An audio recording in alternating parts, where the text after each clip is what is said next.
to Mary, on her objecting to the following poem, upon the score of its containing no human interest. How, my dear Mary, are you critic bitten, for vipers kill, though dead, by some review, that you condemn these verses I have written, because they tell no story, false or true? What, though no mice are caught by a young kitten, may it not leap and play as grown cats do, till its claws come? Prithee, for this one time, content thee with a visionary rhyme. What hand would crush the silken-winged fly, the youngest of inconstant April's minions, because it cannot climb the purest sky, where the swan sings, amid the sun's dominions? Not thine.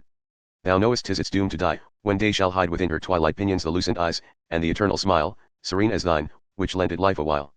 To thy fair feet a winged vision came, whose date should have been longer than a day, and o'er thy head did beat its wings for fame, and in thy sight its fading plumes display, the watery bough burned in the evening flame. But the shower fell, the swift sun went his way, and that is dead. Oh, let me not believe that anything of mine is fit to live.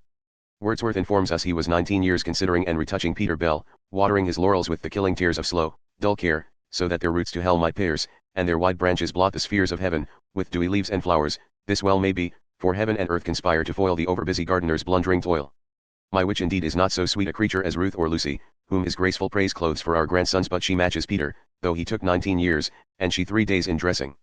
Like the vest of flowing metre she wears, he, proud as dandy with his stays, has hung upon his wiry limbs a dress like King Lear's looped and windowed raggedness.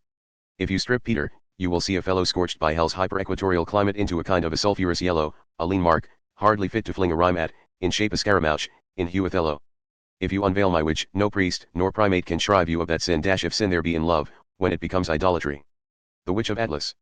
Before those cruel twins, whom at one birth incestuous change bore to her father time, error, and truth, had hunted from the earth all those bright natures which adorned its prime, and left us nothing to believe in, worth the pains of putting into learned rhyme, a lady witch there lived on Atlas mountain within a cavern, by a secret fountain.